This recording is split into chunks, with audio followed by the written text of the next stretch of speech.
Tonight, Black Church and the Black agenda for election 2020. What that means for each and every one of us, please like and share. For those that are in the Zoom room tonight, we'll be taking questions. I cannot promise that we'll be able to answer all. Anybody know the way maker? Yeah. Anybody know?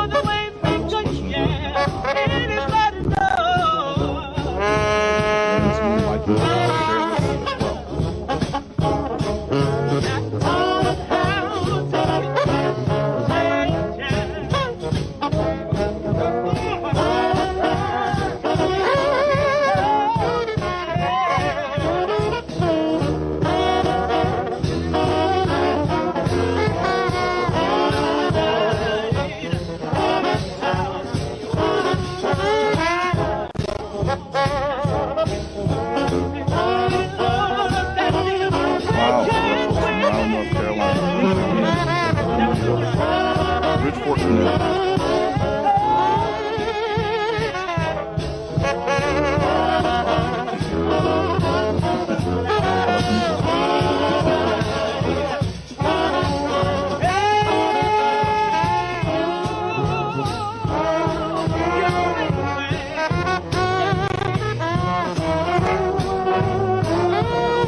Good evening, everyone. Welcome. I know you could not hear me. I was rambling to Facebook Live, our audience on Facebook Live. Welcome, each and every one of you. I was speaking to our Facebook Live audience. Those of you that are in the Zoom room, if you do have access to social media, we are on Facebook Live. Please like and share. We will be taking audience questions. We have people from all over Connecticut and the nation. Folks from New York City, Raleigh, North Carolina, Ithaca, New York, New Haven, Connecticut, Bridgeport, and so many other places. Greens, Norwalk, Connecticut's here. We're going to begin, and I'm going to ask for an opening prayer. We have our Reverend McClain, who has just joined us. Thank you. Let's see here. All right.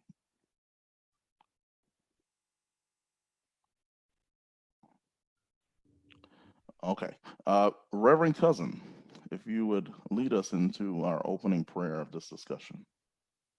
Let us pray. Gracious and eternal God, we thank you for today.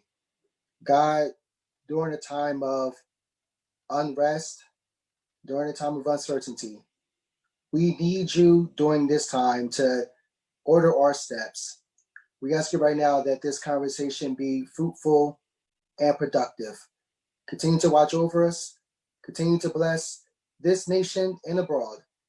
We still ask this prayer in Jesus' name. Amen. Amen. Amen. Thank you. And on tonight, we will begin what has been a much anticipated conversation with dynamic clergy from all over the state of Connecticut on this evening. I am Brackeen Jr., and I'm an alderman from the city of New Haven, and I will be your host and moderator for tonight's event. I do serve on the Connecticut leadership team for Vice President Joe Biden's campaign. And I will briefly state that while we are all on this call, that this is not necessarily an endorsement, but it is meant to begin a conversation concerning what the Black agenda means and what that looks like for our faith communities. And on last week, many of us heard a powerful speech from the Vice President concerning the civil unrest that we are facing in our nation around systematic racism and inequality that pervades our society.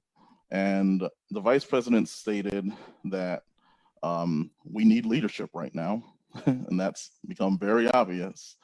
And he was empathetic, he was resolute, and he was serious to talk about how to heal the deep wounds in our country and calling on Congress to take immediate action concerning systematic racism and economic inequality, even including some policies around outlawing chokeholds, stopping the transfer of weapons, war weapons to our police departments, improving oversight and accountability of our police departments, creating a model of what force of use standards look like and what the future of that looks like. The Vice President is deeply aware that there are many hurdles that are impending the African American community because of the long history. And I'm sure we're going to touch on that tonight. So many of us that are joining are going to be learning. So there might be some basic moments of understanding our history as well as our present and our future. And today we're also going to touch on the comprehensive agenda that the Vice President has proposed, the Lift Every Voice plan. Essentially, this is going to be an open, honest conversation about what should be included in this agenda and how we can mobilize the community once we've come around to what the agenda is going to look like for election 2020. So tonight, I would like to start with an introduction of our panelists. And I would like to start with our special guest, the National Faith Based Director for the Joe Biden campaign, Reverend Michael McClain.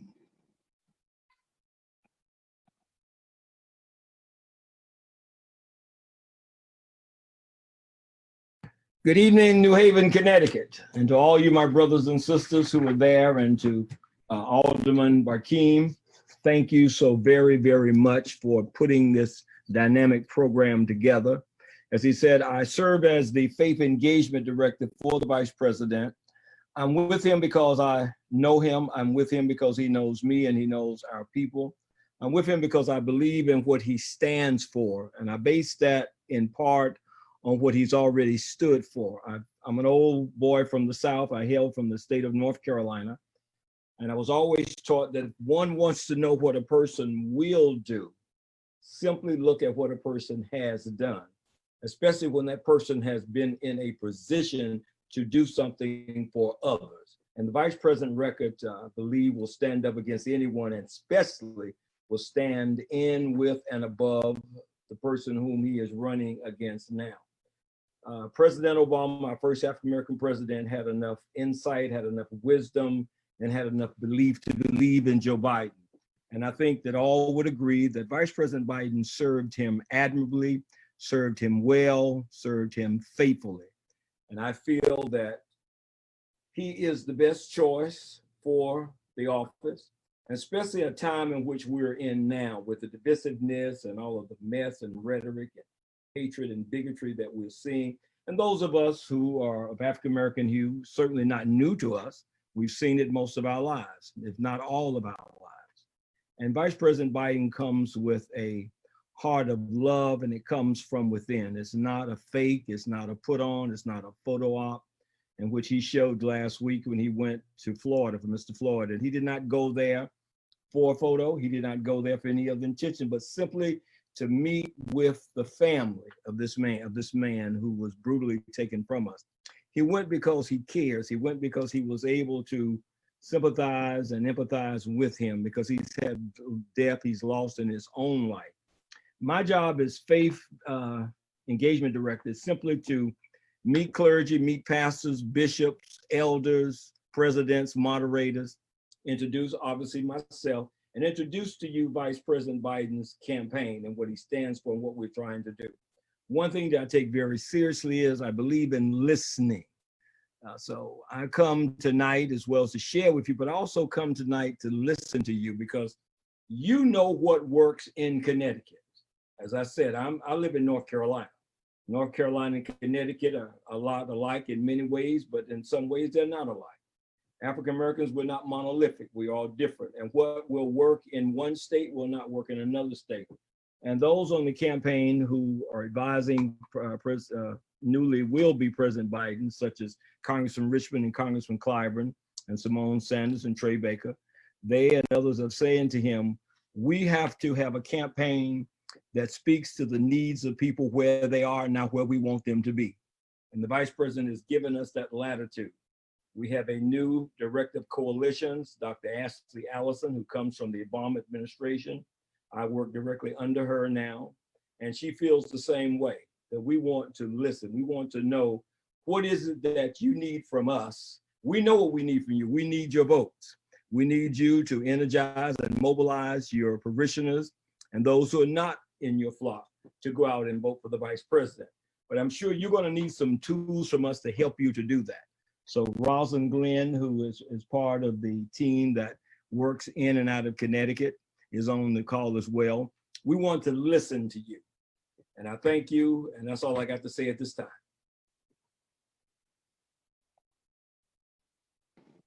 Thank you very much, Reverend McClain. Also, we'd like to just acknowledge again Rosalind Glenn, who's the regional director for the campaign. She is on this call as well. So thank you so much for being here. We will now begin. We have a awesome dynamic panel for us tonight, and each and every one of them are going to offer their opening statements. So feel free to unmute yourself. Good evening. I'm Reverend Tracy Johnson Russell, and I'd like to thank Alderman Brackeen, and it's a pleasure to be on this panel tonight. I serve St. Monica's Episcopal Church in Hartford. I have been dedicated to the work of universal healthcare, healthcare disparities for roughly 17 years. And in that time, the reason why I came to that work is because I have served African-American Episcopal congregations my entire ministry. And I just have been with them and seen the disparities in our healthcare system up close and personal, as well as myself personally had to deal with those disparities. And so what I believe that the Black church can do to engage the advancement of the Black agenda, I think it's very, very important that we know exactly what the agenda is, that we know what we need. I mean, we know that we need a different way of policing. We know, we've personally known there has been a light shined upon the fact that health disparities are real, and Black folks, Black and brown folks are the ones who are dying disproportionately because of that. So we know that our healthcare system needs to be addressed. And I think that it's important for us to, as leaders, understand those things, the things that are affecting our communities. And I know that, you know, as faith leaders, we do the very best that we can. And so we need to be the voice for the voiceless oftentimes. We need to be the one to walk alongside. And I think that it's important that we be knowledgeable about the issues that our communities are facing, and also educate them so that they will understand and know what needs to happen, and we can share best practices and all those kind of things. It's really important that primarily that the Black church does not remain silent, right? We all need to be engaged in this work. And I believe the mobilization happens the same way, is that when people understand what the issues are and how we are affected by them, many of us have family members who are part of the criminal justice system, all those things that we know in our current reality, things that we've been feeling for many, many years. I have a member of my congregation who's 100 years old, and she said to me, well, Rev, I guess, we're not going to see an end to this in my lifetime. And I have to say that broke my heart, because right now it looks as though it's true. And so I led off with what my passion is, which is around healthcare. I also am passionate about the criminal justice system and how we treat those folks who have served their time, and how we integrate them back into the community. I'm also passionately behind and passionate in looking at our education system passionately. I was a former teacher. And I know that there are disparities in our education. I mean, in the education system as it relates to Black and Brown children. And so those are my passions, and those are the things that I'm focusing on tonight. And I hope that we will continue to lift those things up, as well as all the other things. I mean, the plan is so expansive that Joe Biden has. And so it's going to be a lot for us to digest and to move forward. So again, thank you for the opportunity to be here tonight. Pastor Kelcy G.L. Steele, Varick Memorial, New Haven, Connecticut, and I thank you, Alder Brackeen, for inviting me to be a part of this distinguished panel. A little bit about my background. Again, I pastor the Varick Memorial AME Zion Church, New Haven. I've served as Governor Ned Lamont's field supervisor for his election, as well as Mayor Justin Ellicker's transition team. And I just recently founded the Social Justice Collaborative in New Haven.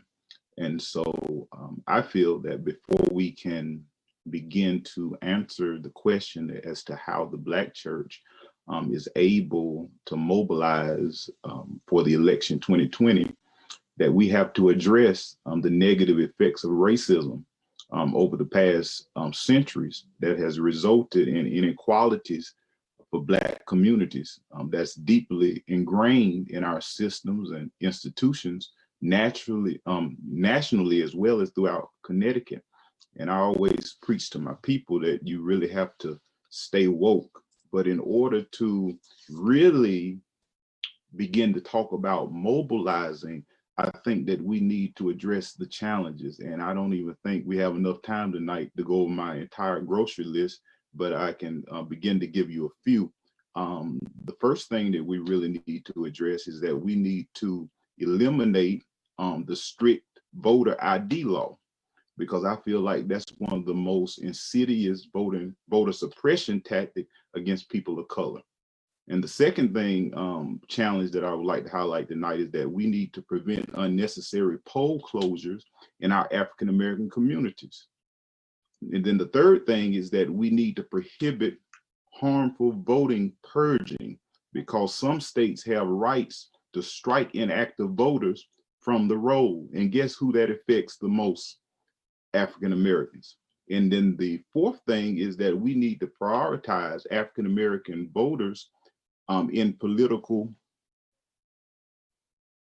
to begin to run for political offices. And then we also need to show evidence because evidence suggests that Black turnout increases by up to 3% for each Black candidate on the ballot. And so we really need to start encouraging our people to run for political office. And so I can go on and on and on and on, but I really feel that we really need to address some of those items before we start talking about mobilizing, because for the most part, all the African American church harp upon is get registered to vote, go vote. But I believe that it's deeper than that, and we have to begin to have these deep conversations if we want to have sustainability over the long run. And that's just a portion of my grocery list. I can go on and on and on and on. But thank you. Thank you so much to all the panelists, to Alder Brackeen, to the National Director for the Faith Based, Reverend McClain. Thank you for having me tonight. My name is Reverend Stephen Cousin. I'm the pastor of Bethel AME Church in New Haven. Just a little bit about me. I was born in Birmingham, Alabama. Just celebrated a birthday earlier this week. I am a old 37 years old, and I have been married at least 9 years in September. And I have 2 children, ages 6 and 2, two boys that I love dearly. I want to approach it from a different aspect for me, because all the panelists have been great thus far, and I really don't want to reiterate what has been said, but I want to take it a different direction. I think since the beginning, since we were brought to this country, we've always told we were less than a human being, even with the 3-5 compromise. And you have this ideology, especially within our own communities, regarding nihilism, where we have children growing up without hope, meaning, nor love. And they're not asking themselves a question where they want to be 25 years from now. They're just really asking, are they going to be around next week or even tomorrow? And I think during this time, we have to be able to instill hope in our community that we do matter, and hold our elected officials to let them know that they need to stand with us. Too many times that you see during election season where we may have various politicians come inside our churches and they would give us a lot of promises. But when the rubber meets the road, it seems those promises fall short.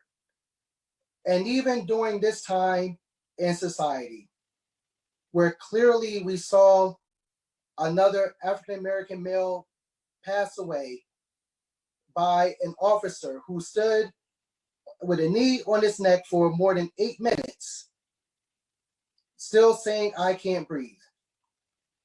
And I look at my 2 boys and I ask myself the question, how can I still hope in them that their lives matter? So how do you engage the African-American community? You have to give them hope that you have somebody that will not just fight for you while you're standing next to them, but that we're willing to fight for you when you're not around. And when the decisions are made behind closed doors, are they going to have you in mind? What you're seeing in this country in terms of what Reverend Tracy stated regarding health disparities, what the pandemic has highlighted and exacerbated the gaps in education, food insecurity, health, and who is addressing those issues? How are we going to be brought into the conversation? But to the African American community, we can no longer wait for politicians to set the agenda. We have to be the one to set the agenda and set the momentum and actually set the tempo if we really want anything to change and actually demand change. And so I just want to make sure that my children are given a fair shot at life, where they're not viewed as criminals or thugs, where we could just have them saying they're just boys being boys, or those are just kids, to actually make sure that they receive every chance available, afforded to everyone else in this nation. And I believe that this conversation is so necessary to make sure whoever we elect, we hold them accountable and do not let them off the hook. Thank you so much. Good evening. Thank you to Alderman Brackeen for this invitation and to the panelists this evening. My name is Reverend Kristopher Reese. I am the senior pastor of the Grace Baptist Church in Waterbury. There is another Grace Baptist Church that's represented on this line as well. He pastors the north and southeast on that side. I'm the west and east on this side. And so we thank God for this opportunity. I also serve as moderator of the Zebulon Association under the Connecticut State Missionary Baptist Convention. And I'm also the education chair for the NAACP Greater Waterbury area. I'm a father of 5, married 17 years.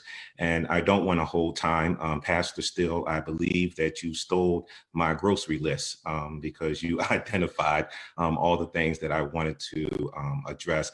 But I will say this, my brothers and sisters, that we need to start identifying political candidates that's going to represent the agenda that we set. I'm at a place where I'm tired of just voting for any and everybody. And as Pastor Cousins indicated, that they get into office and they forget about those of us who helped them to get where they are. I believe our judicial system has to be reformed. We have judges that sit on benches that are not in favor of Black and brown people. And so when our children, when our young adults go through the criminal justice system, we know that it's not a fair system. And so I'm hoping that we will be able to add that to our agenda and to, again, hold people accountable for our agenda. And so I'm not going to belabor this. Pastor Russell, Pastor Steele, Pastor Cousins all said things that I wanted to say. Again, thank you for this opportunity.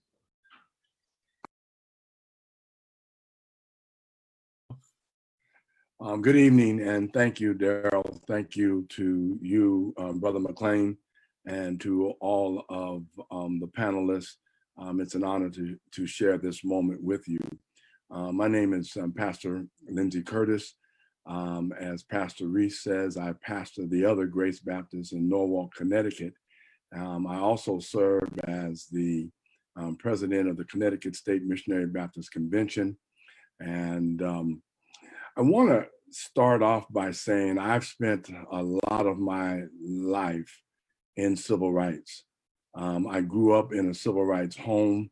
I grew up in Southside Chicago and then moved to Springfield, Illinois, where my grandfather served as state president of the Illinois Baptist General State Convention for many years. And I can remember often nights, many pastors gathered in the house talking about civil rights. I can remember hearing my grandfather talk about the Ku Klux Klan and how they operated in Savannah, Georgia, and in that area in Beaufort. And so civil rights really, believe it or not, is in my blood. I've served as right out of school. I served as the affirmative action officer for one of the districts in Illinois Department of Transportation. And then I matriculated through the state government, and I was one of the youngest HR directors in Illinois for the Illinois Department of Revenue. But let me fast forward. One of my concerns, and several of you have brought it up already, we can see the damage that this president has done with judicial appointments. This will last with us for decades. And it is important that we, and I believe it's been referenced earlier, that we not only register people to vote, but I don't care if you got to carry them on your back, you've got to get people to the polls. The only reason Hillary didn't win last time in 2016 is because we did not vote. The numbers and the statistics are there. They clearly show themselves that. I served a 3-year term on the Connecticut Judicial Selection Commission. That is the commission that interviews prospective judges and or elevates those same judges or reappoints them to the bench. And I can tell you that every time, as one of 2 African Americans around that table out of about 15 interviewees who are all appointed by various individuals within state government, every time a person of color came in, you almost wanted to jump out of your chair because it was so infrequent. And so one of the things that the damage that has been done, and I'll repeat it, the damage that has been done is what's being done via these judicial appointments that this president is making. And so the only thing we can do is to make sure that our Black and brown attorneys understand that the goal is, well, maybe for most, and at least where I'm coming from, my passion, because I just didn't see enough Black and brown individuals, and they could have come in and just recited the ABC, and I would have wanted to move them forward because there were so few of us. And so that's a big issue in social justice. These are the people who are locking our children up. These are the people who are tossing away the keys. These are the people, and then the other end of that is our educational base. I'm like the rest of our panelists. I could go on and on and on. When you look at the disparate impact upon suspensions and expulsions that are affecting our kids, they're destining them to prison life. And so we've got to get in and short circuit that pipeline. I served also as 6 years as NAACP president of the Norwalk branch. And I think I've seen just about every indiscretion, every attempt to do us in. And so the church, I know I encourage our church, not just to be sideliners, but to get involved, show up at the school board meeting, show up at the city hall meeting, at the common council meetings, show up in Hartford every once in a while. Let that representative to whom you've elected, let them know that you are watching them. Our senators, our US senators, our congressmen, hold them accountable. They're going to come to our churches. I know a lot of folk don't like them to come to our church. I want them to come to our church because I want them to know that they're accountable to us. And we have a right to speak up. We have a right to expect them to represent us. Again, I think I'll stop there before I get too much on my soapbox. Thank you.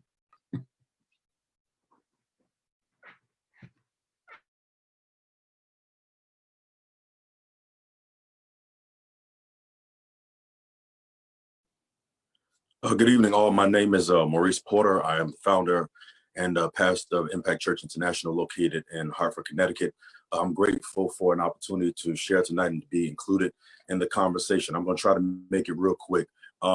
George Floyd, Mike Brown, and Eric Gardner all lost their lives over disputes that didn't equate to $50. And I think that echoes the sentiments of each and every person on this line, that there are universal disparities as it pertains to Black and brown people in America. While I'm grateful to hear about some political personality or presidential candidate talk about a Black agenda, I am a bit concerned that that agenda is not being formed or fashioned by Black and brown people. And so I would like to hear more about how that agenda has come about. But I think that universal disparities is something that we're all concerned about. I think that we are all doing all that we absolutely can. And as churches, it is our job to ensure that we educate our people on every end to understand that it's one thing to talk about an agenda, but we should also look at who's setting that agenda, how it's being set, how it will benefit those, or if it will benefit them. One thing I know about politics is that politics decide who gets what. And I'm not particularly endorsed in any candidate because no president has come out with a Black agenda that has directly benefited Black and brown people in this country, not one. And so politics decides who gets what. I think that there should be a comprehensive agenda that's not just articulated on paper, but is promised and legislatively inputted so that we can ensure that what we're promised, we get. Thank you. Thank you so much, each and every one of you. Now we're just going to jump into the conversation. We have our audience members. I'm asking if you please post your questions. This is going to get real. We're going to use the hashtag Get Real Tonight. We want to talk about this conversation. We want to hash it out. While this platform does not necessarily render the most comprehensive way to do a deep dive, I would like to actually insert here that this is just the beginning of the conversation and action and leading towards that. So there will be a post survey to allow anyone who is on here that would like to give additional input to please do so in great detail. So I would like to insert that at this moment. So we have a very diverse crowd. Actually, I'd like to shout out a few individuals. The Anti-Defamation League is here, and they had a great showing. Thank each every one of you all. We have a question from Constance. As a white person living in a predominantly white community, can you explain the low turnout in 2016? Was it voter suppression, or was it lack of enthusiasm for Hillary Clinton, or was it cynicism?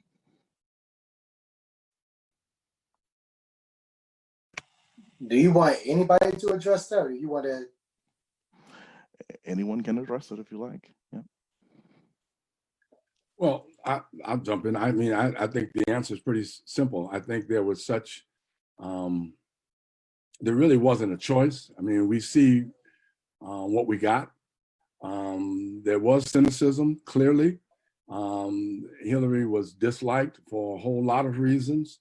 And I think it was just that. The other thing too, that I think that is very disturbing in our community is the issue of apathy. I think that if this current administration has not gotten our attention, and we can still remain to be apathetic, and we can still remain disinterested, something is wrong. If nothing else, I mean, I've heard a lot of theories about whether, you know, God, where God stands in all of this. And did God bring this current administration to get our attention? I don't know, but I hope to God that it has gotten our attention. So cynicism and dislike of Hillary Clinton. I would like to. This is McClain. Can I piggyback off of Dr. Curtis to answer the young lady's question?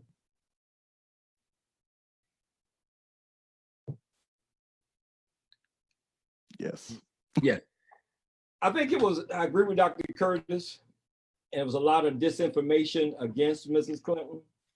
And I think, and that this is Michael McClain, not from Joe Biden's perspective, because of the male chauvinistic mentality of white America is one of the main reasons that Mrs. Clinton was not elected. And I believe that from the depths of my heart. There were too many things said against her that were not true.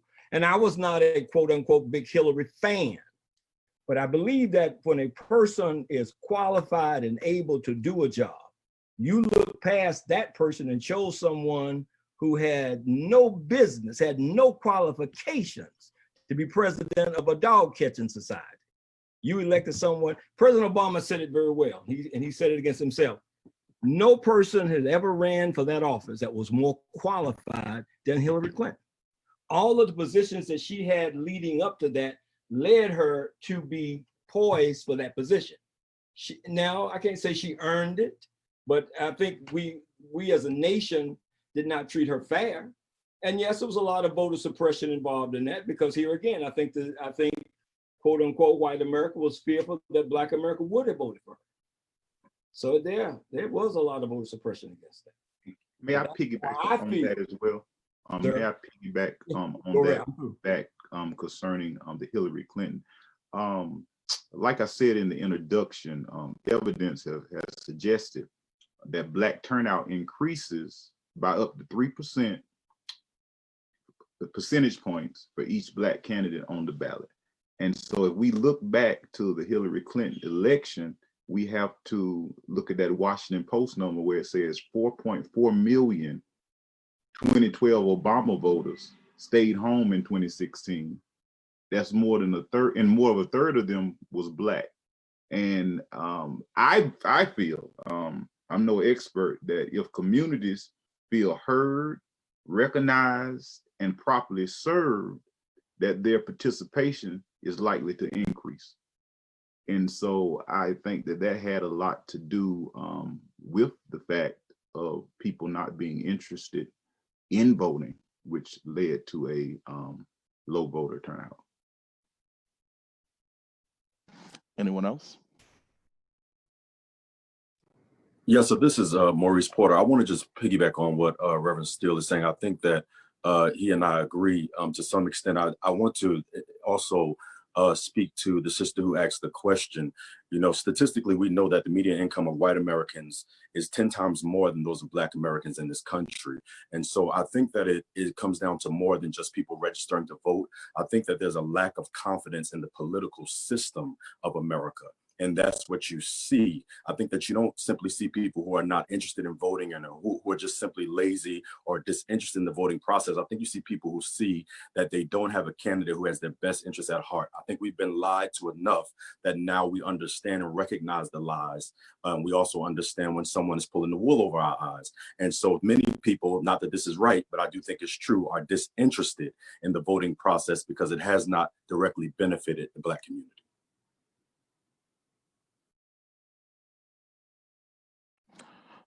All right, we have some more questions rolling in. I'm really excited here. Next question from Natasha Smith. Within the Black community, how can we engage people collectively to get those who are not commonly engaged in the voting process out to the polls? And what is the plan? This is McClain again. I agree with what was said on the previous question, but one of the things that I think we have been deficit in, we have done an excellent job, when I say we, quote unquote, the Democratic Party, in getting people registered to vote. But I think we have been a little slack on voter education. People need to know the entire whole part of the person. They need to know the issues that this person is running on. And they need to, I think someone said earlier, we need to do more vetting of a candidate. And I go back to my first statement. When a person has been in public office, there is no reason for you not to know what he or she stands for, because they have a record. You can go back and look at what they've done. And again, if they have been in public office and they're expiring for a higher office, but the offices that they previously held, they didn't do anything to help, quote unquote, a certain community that needs the help. What makes you feel they're going to help you now? That's how I feel. If I can as well, I want to also go over my brother Maurice Porter. I think if we're going to look to get people engaged in the voting process and get them to the polls, there has to be some excitement about going. If we are just going because this is all we have, when you look at the process and you look at how there were 20 candidates on there, and you had, one African-American female, you had an Asian, minorities really wasn't represented. And we narrowed it down to between Bernie Sanders and Joe Biden. And then after that, we have, Vice President Biden to represent the Democratic Party. And a lot of young people don't believe that either one of these candidates represent them. They believe that they represent the establishment, the machine. When you have the Mitch McConnells of the world who guaranteed that Obama was only going to have one term and held up a lot of his legislation. These are the individuals where people see that they're not enforcing or representing anything regarding Black and brown people. And so why will I be excited to go vote for someone when I don't believe that person has my best interest? I think that's just an issue amongst young people. And that's why a lot of young people were excited about Bernie Sanders, because he spoke to their issues. He spoke to, their concerns. And I think that's going to be the problem, is that we don't have a candidate that people are excited about. And, just to, add into the conversation, when you talk about how can you engage people in voting, it's still in the year 2020, where you still have the Voting Rights Act have to be reauthorized after a certain amount of years. Where right then and there, you're telling us that we have the potential of not being able to be engaged in the political process. And on top of that, the last time that it was reauthorized, a key part of that act was gutted, where it allowed federal oversight to actually have to be included, whatever the southern states did to change their voting tactics. And yet, due to gerrymandering, we actually saw that get through. And so here we are, we look at what happened in Fulton County in Georgia, where predominantly African-American community had to wait in long lines just to vote in their primary. So when you see this narrative, when you talk about voter education and voter rights, but you still have this system out to suppress us, how can people get excited knowing that we don't have politicians? For us to even say we have to reauthorize, or for vice president to have to, he's committed to reauthorizing the act, to me, it seems like I still don't care, because you shouldn't have to reauthorize it if we actually matter. No other ethnic group have to go through that like we have to go through. So I would say it really begins at the top. We can do community engagement all we want, but if we don't have those acts restored to its full power and never have to reauthorize it again, I think that's a big step. Well, I don't know if there's a perfect situation, but what I do know is that if I'm going to err, I'm going to err by showing up at the polls, because the very thing that you just outlined will never get changed if we don't exercise at least that voice. But the question I wanted to ask, because I wanted to ask Pastor Porter and Pastor Reese, they're a little bit closer to the millennials than I am. How do we engage them? We cannot afford, brothers, we cannot afford that the apathy becomes so strong that they sit on the sideline. And when we sit on the sideline, frankly, in a political system, we get what we deserve. And I just said to you, 2016 was a classic example. Pastor Steele's got the statistics. And so we know that we don't have a choice but to get out and vote. I hear you, Pastor Reese, and I think you're right. That's why I, wasn't my cup of tea, but I could understand why the excitement for Bernie was there.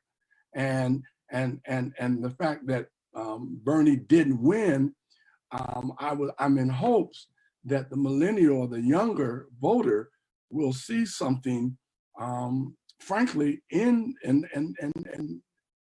Joe hasn't called me, so he hasn't asked me for my, but given the choice, to me, there is no choice. And but I think what we have to do, though, is hold Biden feet to the fire. I can't think, it bothers me when it is assumed that the Black vote is automatically Democrat. We can think, we've got good intelligence. We know who is for us and we know who is against us. I have never voted straight Democrat. I vote for Republican, I'll vote for an independent, I'll vote for a Democrat when I know that they're for me and those to whom I represent. And I want to piggyback on that too, what Dr. Curtis said. When I was much younger and when I first started voting, I thought that it was personality driven.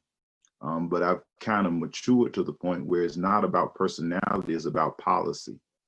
And so if Mickey Mouse has a good policy and I feel like it fits into my agenda, that's who I'm gonna vote for. And today, the fact is we have the current occupancy of the White House versus Biden. And so, so God knows how I'm going to cast my vote. And so, but the fact of the matter is, how do we empower our, millennials and our congregants to go out and vote? But what has really been disturbing me is that I've been seeing online pastors from my denomination putting anti-Biden rhetoric on their posts. And when I read it, I'm saying to myself, if they're anti-Biden, are they pro-Trump? And so, that's the divide. And so I'm just trying to see what is going on. What is the disconnect with this particular election? Because if you look at everything, you have two choices. And the first choice, if anybody have any sense of decency, okay, I'll stop right there because, I'm not endorsing anybody. I'm just saying, if Mickey Mouse was running against President Trump, Disney World would have my vote. If I may jump in, yes, perfect, here, perfect. This is Rosalind, and I do serve as the political director for the campaign, and a couple of things that you guys have brought up. First of all, we can't always believe what we see in the media, right? One thing that Trump has made us all know that there is, in some instances, fake news, right? So as it relates to the campaign right now, we just kind of rolled it out. I guess it's been about a month or so ago now, what we're calling League 46. And League 46 is a part of the campaign that's geared directly towards the millennial group. And Simone Sanders, Vince Evans, Carissa, though they are young African-American, I say young, they're millennials, who are in our senior staff with the campaign, and they are heading up that whole program. And it has grown exponentially and is growing as we move along, because one of the things that we do know is that the young folk are speaking their mind, and they are holding us accountable, and they are asking us, and actually they're not asking, they're telling us what we need to do and how we need to do it. And one of the reasons why I'm working on this campaign, a couple of reasons, but Vice President Biden has made sure of a couple of things, that the staff on his campaign is as diverse as this country. And so we are African Americans, we are Hispanics, we are Asians, the campaign itself is very diverse. And the Lift Every Voice plan that was rolled out because Black people, Black politicians, Black church folk, pastors of some of the larger denominations, of all denominations, but some of the larger congregations have given input to that plan. So it was not designed by, or it was designed by us, for us. And that was specifically what Vice President Biden has asked. And I won't go into the details of that plan, but to a lot of your points that you were making, we are well aware that Vice President Biden was not the favorite, if you will, but he is, however, now the candidate. And I, Reverend McClain, and a lot of the other African Americans who are on this campaign, we are holding his feet to the fire on behalf of our community, the Black community. So I just wanted to kind of interject there as I'm listening to some of these comments, because all of you are right in that we have to do that. We have been disengaged in the process because we have been our vote has been suppressed, and it has seemed like it doesn't matter. But now the tides are turning, and we have to continue to speak. We are hosting events just like this because we want to hear your concerns, and we want you to tell us what it is that you need. I hope you all have had a chance, those who are listening and those on the panel, to really look at that plan and see how comprehensive it is. It's a very comprehensive plan, and it's comprehensive because we said these are the things we need for our community. So I'll stop right there, but yeah, we hear all of the concerns that you are raising. We have heard, and we are holding Vice President and the campaign to their feet to the fire to say, you want our vote, you've got to earn our vote. And Vice President Biden, I think one of his downfalls is that he is so very familiar with the Black community, and he sometimes, because he is so familiar, is comfortable. And what we have said to him is, Vice President Biden, some things we can say to our people. We can say to our people, you ain't Black if you don't vote for for Biden, but you can't say that as a white man, you know. And so it didn't come from a place of entitlement, like he just automatically expected. It came from a place of his comfortability, and he admitted that he was being too cavalier, but he is comfortable with our community because he has been in our community. The work that he has done has been on our behalf. So I'll stop there and let you guys continue the conversation. I'm really enjoying it. Can I add something? You know, not to be facetious, but I'm Black, and sometimes I'm not even comfortable with my community. And so for you to say that a white man, is comfortable with our community, I can't, you know, it's very important that a white man, surround himself with people like you and Reverend McClain in order to help him to exegete the culture and the climate of our community. And I'm finding that a lot of times white people don't really understand the dynamics of our community or our concerns or our needs. And so that's why it's very important. I'm glad that you did say that there's diversity that represents the population of the United States that's on his team, because that's very important. But I don't believe that a white man or a white person could really understand my particular community, because sometimes it leaves me scratching my head. Yeah, because I was going to raise the question, what community is he familiar with? Mm-hmm. Because our communities vary. I'm out of Philadelphia, born and raised in Philadelphia, and my community in Philadelphia is totally different than Waterbury. And so, you know, when we look at the different dynamics of our communities, as Pastor Steele said, you know, there's times when I don't feel comfortable with my community, but I can do that. I can say that because I'm a product of my community.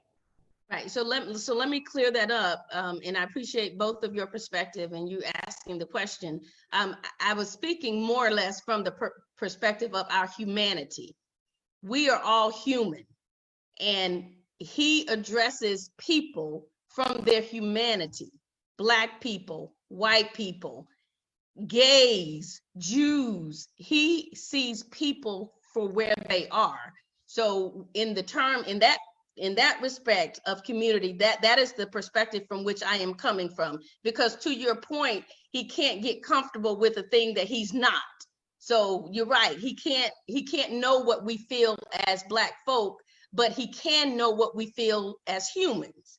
And I think more than anything, Black or white, humanity is what brings us all together. And that is what we're not seeing from Donald Trump, in that there's no humanity there at all. He cannot have any level of humanity within him when we watch his actions and the things that we do. So I appreciate you guys asking that, but from a standpoint of his humanity, and meeting people where they are. And then you bring along those of us who are on the campaign, who are a part of our community, who are able to help him to understand how we act and what we do. And you know, I do understand that we're different, but when I say I'm comfortable with our community, I am, because we know who we are. We know what we need. We know how we have been raised, and none of us, we're not a monolithic group, so none of us have the same experiences. But at the end of the day, we all know our history, and our history hadn't changed. And so when we look at our history, and we can be comfortable in our history, and we can help our brothers and sisters all come along and get on the same page, which is what we're trying to do. Because at the end of the day, is if any of this is going to change, we, even within our own community, have got to get to a place of unifying and coming to something. You know, what is the agenda, right? We've got a whole lot of, you've got your issue, I've got my issue, we've named a whole bunch of them, but how do we then bring all of those things together for the benefit of our community as a whole? We've got to do that from within before we can take it without and expect somebody can do something for us. So that's, I appreciate the question, and that's the perspective from which I meant his comfortability. It's a humane perspective. Well, let's actually, you know, dig a little bit deeper into that, where the plan that you talked about, how it was made for us by us, it's not so much the plan. We're concerned about the implementation. Are you able to get it through? You can have a plan, but what's the plan if it can't be executed? And I think time and time again, where we hear these plans, and I read Biden's plan, and I've heard all the money he wants to pump into small business. I heard what he's wanting to do around infrastructure. I heard what he's wanting to do around education. Easier said than done, because it's not like we haven't heard this before. And so if you really want to get honest, when you talk about exciting our base, the one thing that Donald Trump is good at is exciting his base. He knows what he needs to say to get his people out and mobilize to vote, what have you. I think the Democratic Party is just so too PC that they really can't say what they want to say, because they want to offend African Americans. They don't want to offend liberal whites. They don't want to offend the Hispanic population. So your message really isn't clear. Where you may say one thing to us, but you may go in a rural or a suburban town and say something completely different. And so we're asking ourselves the question, yeah, we see a plan, it's good, okay, but are you going to implement it? Or are you just giving us lip service? And I think right now we're at the point in our nation, in our time, where we're no longer going to continue to wait. And there's a lot of us who are just fed up, who are really want to be disengaged, because we've heard this record before. And that's what I would just say to that. I'm going to take moderator's privilege and ask Reverend Tracy if you had any input. Yes, so that was exactly what I was thinking when I was reading the plan, because it is so expansive and it touches on so many things that pull at my heartstring. And finally, I'm like, yes, we're gonna be able to address these things and find and get justice. You know, yes. And then I sat back and I said, this is so expansive, and we know that part of politics is doing deals, right? To be able to move forward and to make progress. So what in this wonderfully laid out plan, absolutely wonderfully laid out, what is he going to have to forego? What is he going to have to cut out, you know, in order? And so what will we get in the end?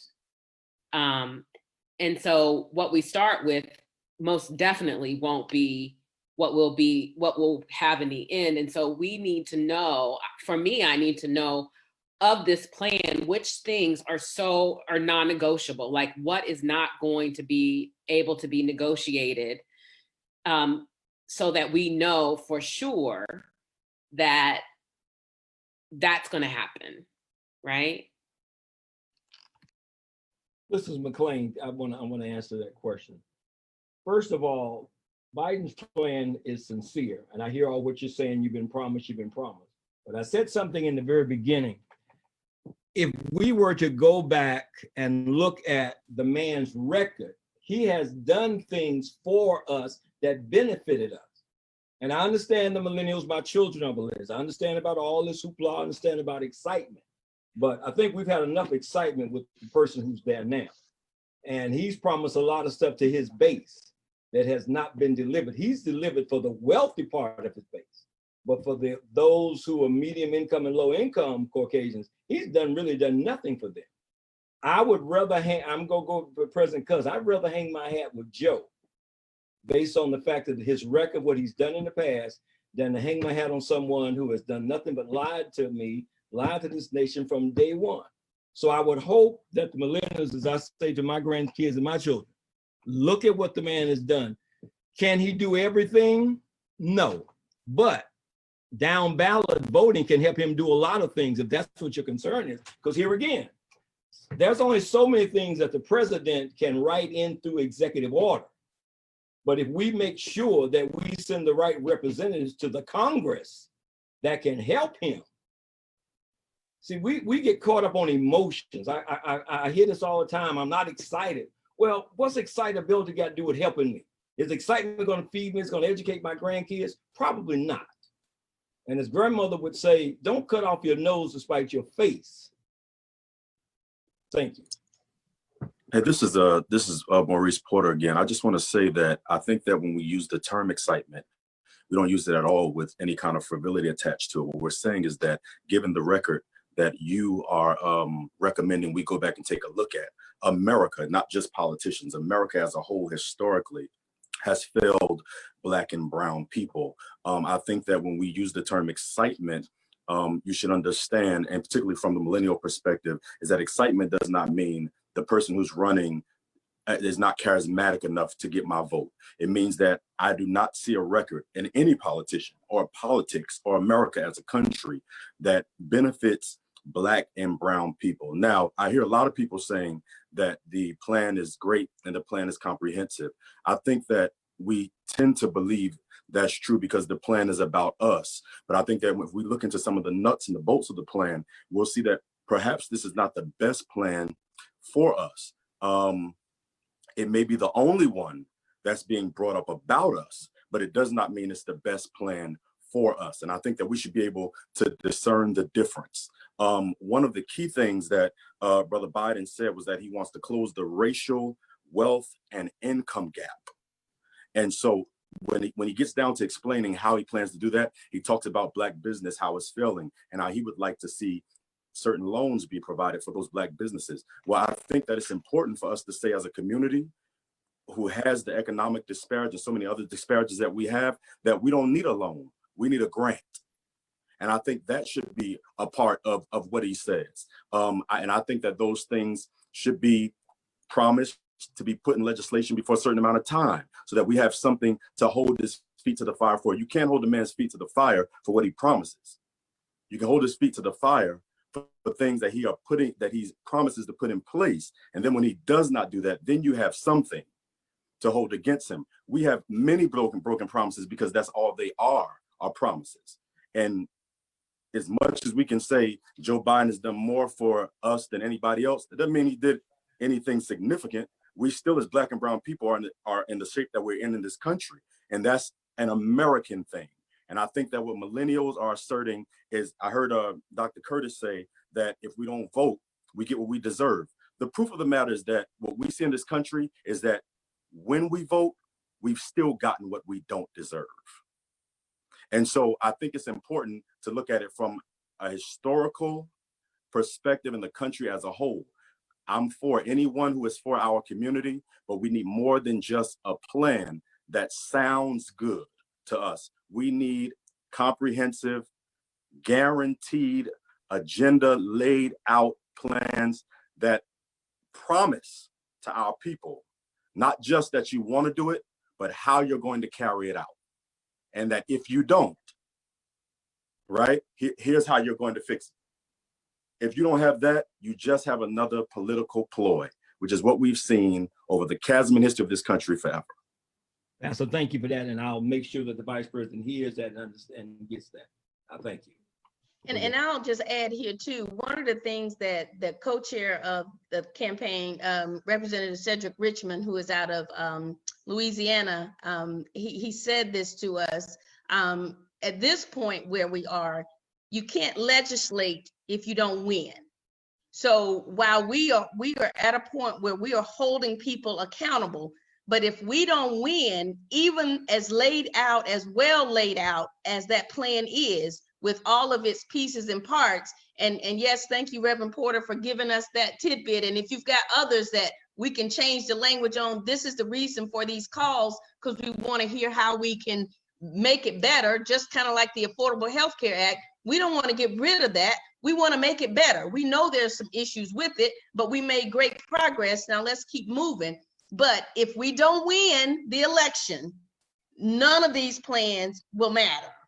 And so that's what the most important thing is at this point. And then we can hold him accountable and make sure, as McClain said, that we've got to make sure we don't just win at the top of the ticket, but we've also got to win some of these down ballot races. Because if Mitch McConnell is still in his seat, then nothing is going to get done. Nothing is going to get done because of how the system is set up. There is a checks and balance. So we have to understand the process. We have to educate ourselves about how this all works. And we have to make sure we are electing it. It still goes back, Reverend Curtis, to the vote. We've got to go vote, and we've got to vote in every state across this country, because we need to change some of those folks who are currently holding office in addition to electing Vice President Biden. We got to keep the House. We need to get the Reverend Vice President Biden elected, and we need to take over the Senate. Now, when we get all of that, then we go in there with our demands, and we don't let up until we get what we need. Right.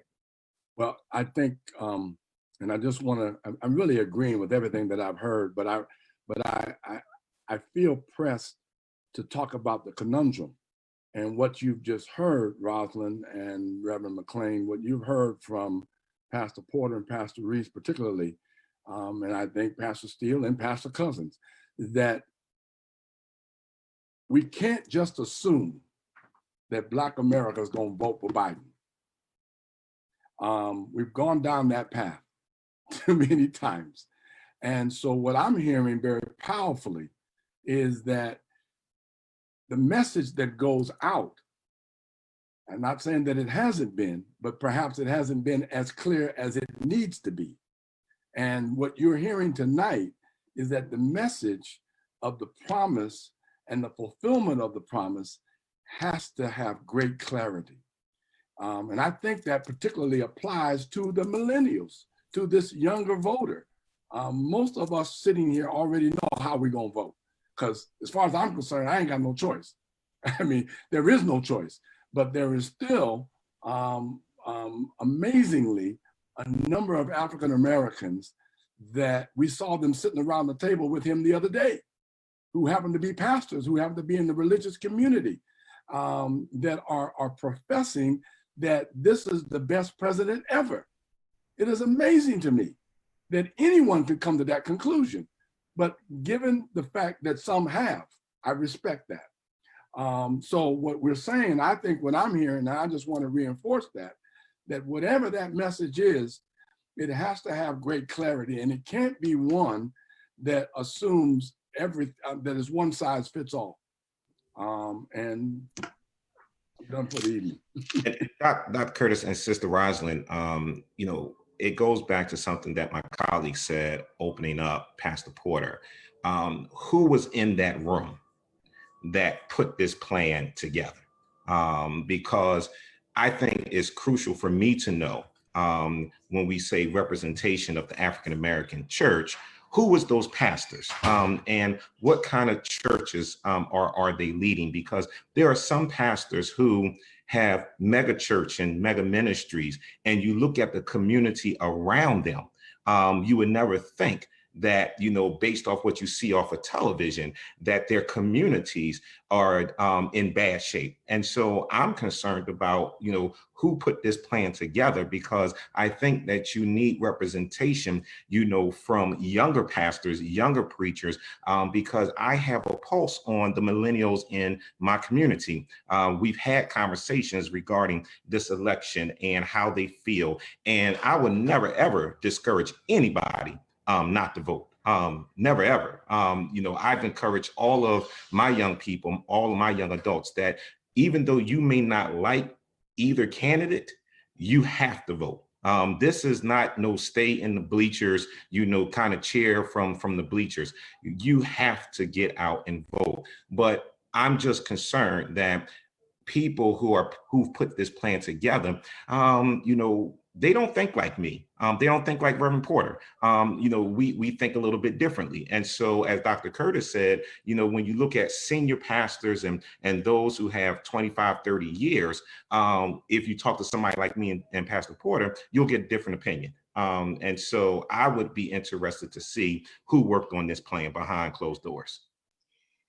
And to piggyback on that, I would also push that a little bit further and say, you know, what Black church, you know, are you talking about the traditionally Black denominations? Because there are Black folks, obviously, who are in the Episcopal Church. There are United Methodists who are ministering to Black communities that are not technically considered the Black church. And yet my whole entire congregation, save a few, are Afro-American, African-American, Afro-Caribbean. And so we need to, you know, also I would be interested to see outside of the traditionally looked upon Black church, to see that expanded as well. But when we say the Black church, Vice President Biden has listened to faith leaders. That's one thing that I am doing. I'm not just talking, quote unquote, to the traditional AMEs, AME Zions, CMEs, Black Missionary Baptists. I'm reaching out to all groups within the Black church. So it's not just the quote unquote tradition. Me, myself, I was raised in the United Methodist Church, graduate of Hood Theological Seminary, Livingston College, which is a Black college and Black seminary. Amen. And good stuff. Good stuff. Amen. And see, I come from a Black liberation theology mindset, because I want to understand that. So I love my millennials, as I said, and pastors, younger pastors, I respect you, and we need you. God knows we need you. Please don't give up on us. And Pastor, I like what you said, you're not discouraging anyone from voting, and I would never think that you would discourage anyone from voting. And I hear you, and I'll make sure that the Vice President, the notes that we will take back tonight, that he will know this, that you will understand this, because we are reaching out to millennials. In fact, part of my outreach is to millennial pastors throughout the country. And I'll get, if Brackeen will give me your information, I'd like to talk with you, because for the month of August, I do a national faith call each Thursday evening. I want to feature millennial pastors or ministers for that entire month on those national calls. That's already in the works. I'm not just saying it because you brought that up. I've already been working on that. I think there is a question regarding, you know, the voting system, where we're still in the pandemic and we don't know when the second wave is going to hit. I know it's going to look at sometime in the fall, and we're talking about mail-in voting. And when we talk about getting people out to the polls, what is the plan around that? Because for me, I don't think it's fair that we have only one major day where we have to go out and vote, where people are still working 2 to 3 jobs. They're still trying to make ends meet. They actually started to limit early voting. And now you're going to have a perfect storm regarding this November. So how are we going to address that? When you talk about getting people excited to vote, to make sure that they're not denied the right to vote when they actually get to the election day. So that's just my question I pose to both you, Sister Rosalind, and Reverend McClain. Well, unfortunately, voting, that's determined by your state. A lot of these issues have nothing to do with the presidential candidate. That's going to be controlled by your state. But I do think as pastors, I said this last night on the national call, I think we need to establish voter ministry, educational ministries, because within each state is different. But I think your parishioners need to know every way in which they're legally allowed to vote. You need to know where the precincts are, and that needs to be updated on a monthly basis. The vice president said something the other night on the NACP town hall. They're going to try to steal this election. They're going to do everything they can. So we're going to have to be smarter than they are. We've got to become proactive and not reactive. And we've got to have these things already in place. We have developed a toolkit with the collaboration of the DNC that's going to be rolling it out, and it's going to pertain state by state. And all those things are going to be in there as of what your state allows. When you can vote, the different ways that you can vote, and we want to get that into every pastor throughout the country so he or she can educate their parishioners. Again, voter education is going to be probably more important than this election, any election we've had, for those very reasons. And I agree with you. No, we don't want our people out there voting. It's like they were made to go vote in Ohio and in Wisconsin. We don't want that because we don't want anyone sick and dying. Can I add to that as well? We in Connecticut have worked on getting the governor, and we successfully have been able to get him to issue executive order, vote by mail.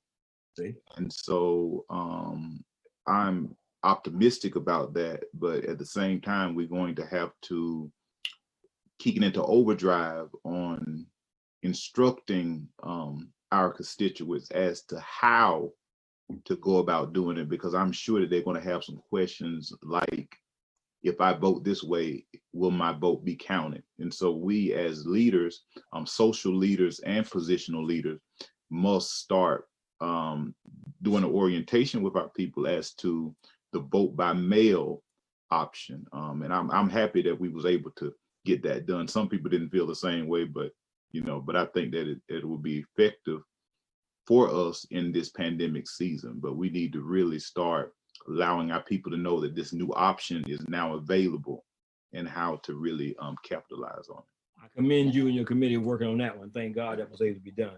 Yeah. And Reverend Cousin, your concern is actually the campaign's concern, which is why we have employed, or I should say deployed, and are looking for a lot of volunteer attorneys and folk who can help us on the ground. We just had election here. I'm based out of South Carolina, and we just had an election here on yesterday that was horrible, just with the long lines and all of that. And so your concern is the campaign's concern. And to Reverend McClain's point, that's why we are being strategic about putting together this voter education kit so that people will know what their options are, but it is a state's issue. And that's where, as pastors, you guys can lobby your Secretary of States. Most states, the voting is kind of handled out of the Secretary of State's offices. So, if you know who your Secretary of State is, start having those conversations now. Start putting pressure on them now, because you want to protect your parishioners and you want to know what is the plan for the November election, because some of them are not even working on it. They have no intentions on working on it. But if we put pressure on them, then we are seeing some movement, but that has to be done at the state's level. Okay, wow, we have so much to cover and so little time to do it in. There is a question that was raised, and there are multiple good ones, but I have to kind of cherry pick because we are running out of time here. The question is, how do you as leaders intend to determine the most important quote unquote grocery items, and how do you propose to guide your congregations to mobilize on one accord?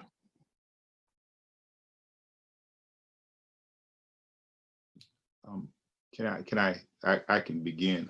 Well, at Varick, I can speak personally. We have a social justice ministry, and so all through the year, we have forums and we talk about voting and making sure that our new members that come through the door, one of the questions on our new members forum is, are you registered to vote?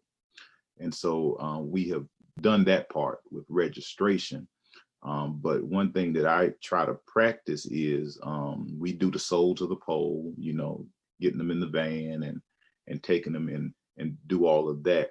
But one thing that I do, and I begin that the last election, is that during the election season, I'm riding around to all of the poll sites, visiting.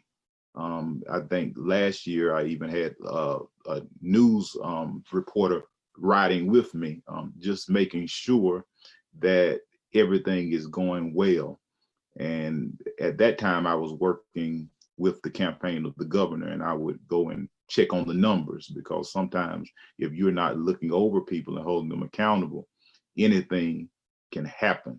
And so that's one thing that I do in my community during election time, making sure that there's no voter suppression taking place, because I'm getting them registered and I'm getting them there, but I want to make sure that when they get there, that they do what they came to do without any hesitation and without any problem. And so, and I also do grassroots work during elections, going door to door in my community, knocking, you know, asking, have you went to the poll? And so I just try to be that positional leader in the community to take on some of those concerns. Alderman, if you could repeat the question again for me, please. Sure. Where are we at? The question is, how do you as leaders intend to determine the most important quote unquote grocery items? And how do you propose to guide your congregations to mobilize on one accord? Yeah, I just want to make sure I heard it correctly. So I think for me, I have to get in the room with Pastor Steele. I have to get in the room with Pastor Russell. I have to get in the room with Pastor Curtis, Pastor Porter, Pastor Cousin.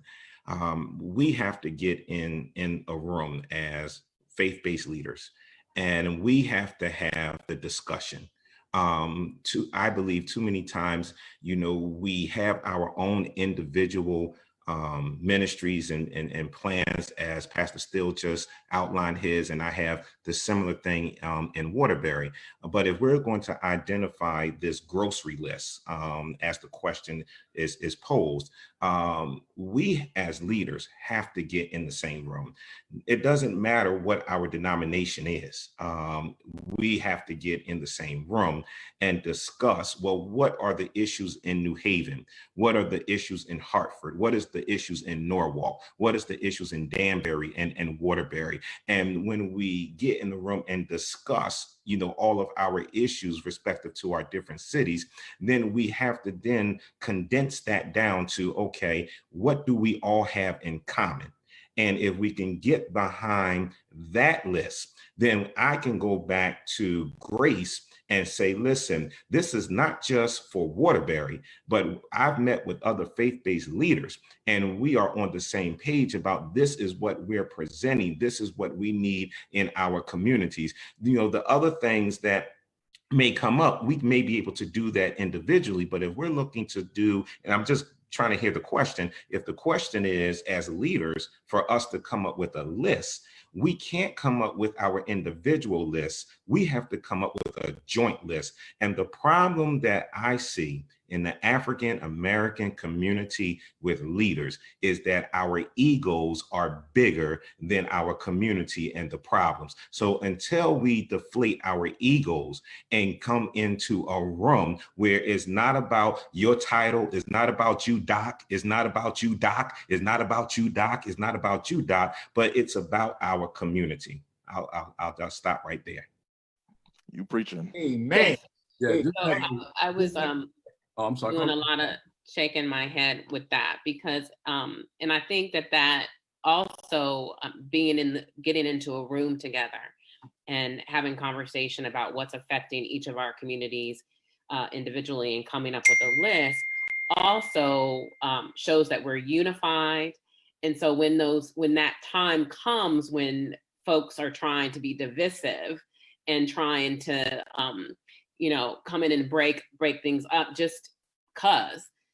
It won't happen, because we are very clear that as a group of clergy folk from across the state, we've come together, and these are the things that we feel. And I really appreciate you, Pastor, for talking about, you can do your own thing on the side, but we need to come up with a plan that we can all get behind and support. So we're speaking with one voice. And just to add to that, I would say that plan has to be comprehensive, right? Where, people vote for different reasons. So my issue may not necessarily be your issue, but how is it that we're able to have a comprehensive plan all together? And the one thing about the African-American community that I want to caution us is, it seems like we always settle. Where, we give this list, but we want to settle for maybe one or two things. Why is it that we just have to settle? Why is it that we don't demand? Because everything that we're advocating for impacts us in one way or the other. And so for me, it's not about just taking 10 things and I accept one or two. No, there's the reason why we put 10 things on the list, because really we need them all to be successful and to grow. So we have to understand that my issues may not be where an 18-year-old is or where a 70-year-old is, but we need to all be able to be together in one room, have a conversation, but we have to be able to willing not to accept, well, we can give you this, but not that. I think for us, we're just so looking to take a win, whatever that win looks like, but we're not willing to stand on our principles and our morals to demand everything. Why just excel for a slice of the pie and not try to go after the whole pie? That's what I would say. This is Maurice Porter. I'm with my brother. Everything he just said, I agree with 1,000%. I heard some people say that we don't have as much in common, or we may not have the same issues. I think that when we look at it holistically, we have more in common. As I said earlier, the median income of white Americans is 10 times more than Black Americans. We can all agree that we work for free to establish white wealth in this country. We can all agree that we are denied housing. We can all agree that our schools are the worst, that our children are undereducated and miseducated. We can all agree that compared to other races, we own almost nothing. And so I think that it's important for us to understand that Dr. King said that America owes us a check, and there's nothing wrong with us asking for it and expecting it. It is not a handout. It is something due to us, and we should not settle until we get it.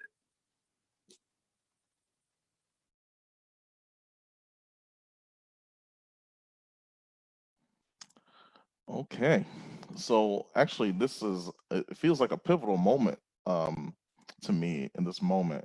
I hearken back to what I read about the 1972 National Black Convention and the political agenda that was had there. There are these moments that can happen, and I believe here in the state of Connecticut, the beginnings of that could be right here.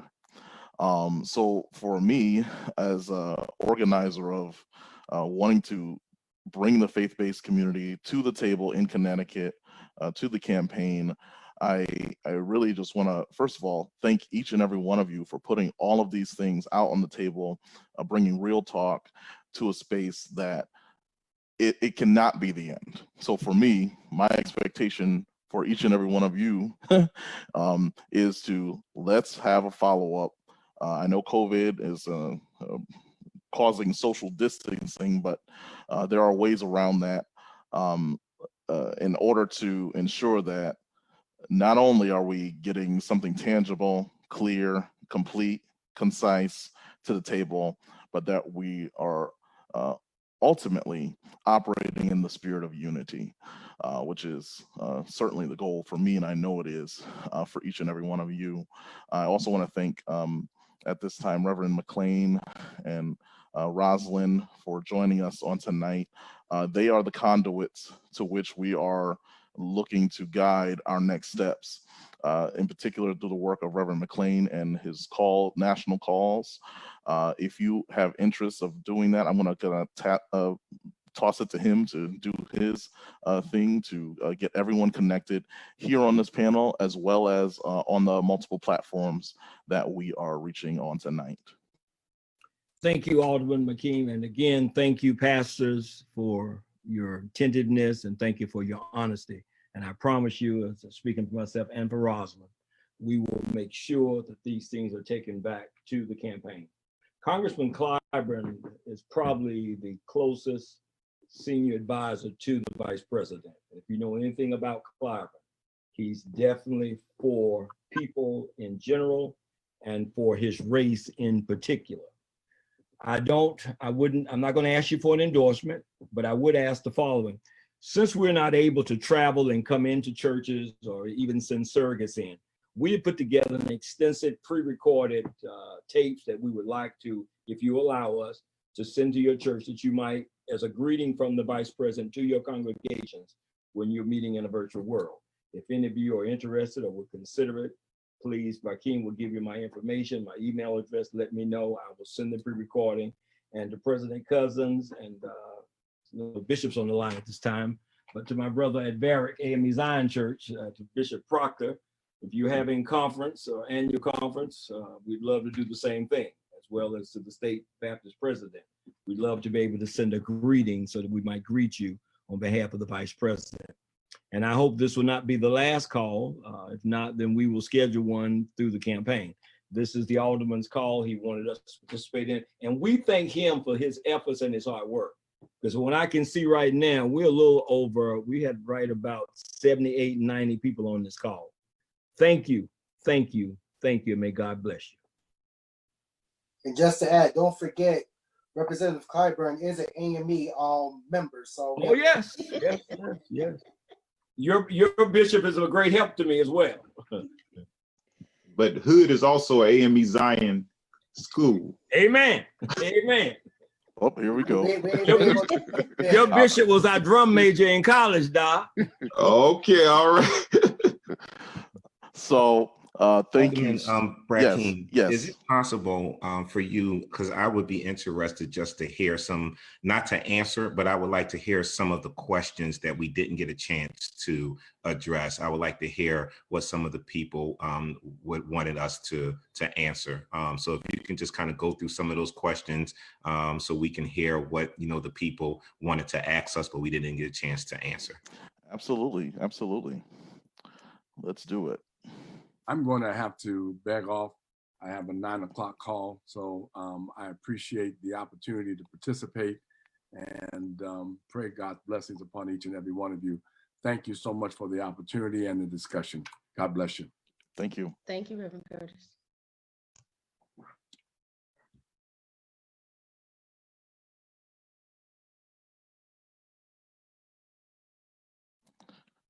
All right, here we go. First comment. Thank you all, panelists. We appreciate you stepping up, and to Alder Brackeen for coordinating the conversation. My question or thought is, we as a community have a tendency of allowing division. And although there is a desire for various organizations to assist in resolving any issue facing the community, the problem as I see it is that each of the community members tend to rally behind the missions of our individual churches. And just as each of you are describing what you feel should be included in the agenda and all are necessary items to focus on, but at this time we need to join together in support of the most critical items. We as members of your congregations and community members, we need to see you all come together so that we can follow your lead and not feel as if it's being pulled apart or divided. Just as each of us have grocery lists, we need to focus on 3 to 4 staple items and put them all on a priority list. That's comment one. Next comment. Another question is, nope, we answered that question. As a member of the church, we members do look for direction from our leaders. What would you share with your members that will give them a sense that the church cares about making changes on the local level as it relates to police brutality? And how would you hold the Biden administration to ensuring that our people will stop dying senselessly? Next comment, what plan is there to reach out to the Afro-Latinx voters? And I'll answer that.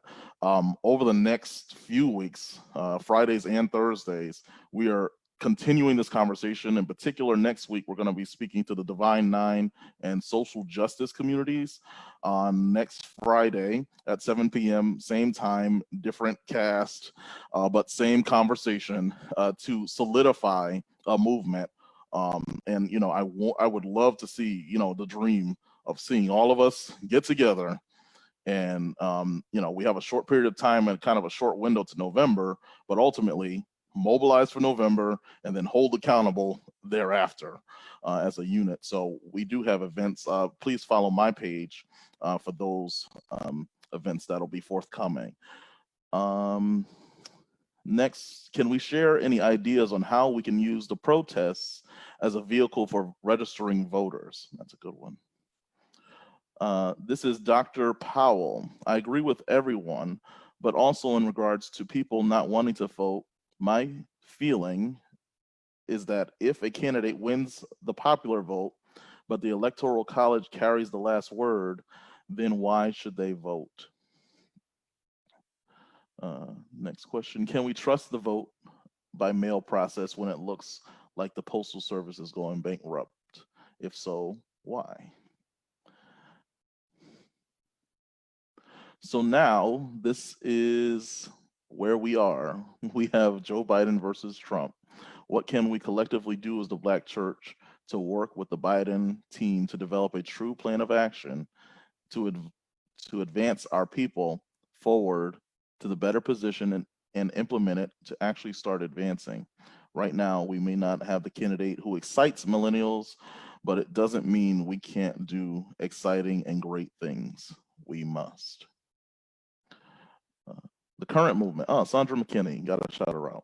The current movement is a clear demonstration nationally that we are sick and tired of being sick and tired, and most want 45 removed. That being said, now is the time for us to join in with the youth, make sure we are ready to register any unregistered person. Can't we create a plan to back the youth up? Campaign diversity is great. What is that Biden's actual agenda as it relates to social injustice and disparities in employment, education, and the entire criminal justice system? Nice that Biden hears. What will he do? And I actually will thank Antoinette Williams. She posted the link in the chat comments to the Lift Every Voice plan. That is the beginning of what I call a living document on this website. Okay, what policy can we support, push, create at the state level that'll help us, in quotes, the Black church, gain momentum and positive in a position to galvanize our people so that they will support Joe Biden in November? There were specific questions that were already answered. How do we hold a president accountable to his promises once he's in office? For the younger pastors, what do you think are the top 1, 2, or 3 issues that Black millennials and Black Generation Z voters are concerned with in the election, the 2020 election? And there's a lot of comments. And that is what I see in my question and answer section. So this is recorded, and I would encourage each and every one of us to actually revisit many of those comments and questions to ensure that part 2 of the conversation, which I would love to see a date get solidified on, so that we can revisit this and actually see an impactful plan happen. And again, for any further information, feel free to go to the Joe Biden website, take action. It is actually very easy to do. If you have social media platforms, email, phone banks, they will be taking place over the next few months. As I mentioned, there is a Divine Nine and Black Social Justice Leaders event call at 7 p.m. on June 25th. There is a Black and Hispanic Young Professionals call that will be happening at 7 o'clock on the 25th. And there will be next month at some point an interfaith, interdenominational denominational, interracial conversation at large. The Hispanic community, the Jewish community, the Muslim community, everybody will be invited to the table on next month. We'll be working with Reverend McClain on that. So I guess I will say, if all hearts and minds are clear, I don't know if there's anything else. You didn't pick up the offering. I just wanted to express my appreciation to you, Alderman Brackeen, for the work that you're doing to help us to get this work done. It's going to take all of us, no doubt about it. It is absolutely going to take all of us. And my commitment to you as a Black woman is that in my role on this campaign, I am representing us. I am not just at the table to be at the table, but I am at the table to represent you all and us in our community. And I think I can speak for Reverend McClain, and I know others of us who are working on this campaign. This won't be the time that we don't hear our voices, because we are speaking up and speaking out, and I can make that promise. And as a woman of faith and a woman of God who knows I'm accountable to the words that I use out of my mouth, I promise that. Anyone else with any last remarks? Where to find you on social media, email? Yeah, I'm at rglenn at Joe Biden, and I should probably have typed that in the comments, and I will as I'm speaking. You can get me at rglenn at joebiden.com, joebiden.com. Twitter, Rosalind for SC. Yeah, those are probably the best two. But thank you all for joining us tonight. Really appreciate it. Okay, well, yeah, Reverend Tracy. Oh, okay. Well, since I saw your hand go up, if you mind closing us out in prayer. Sure, let us pray.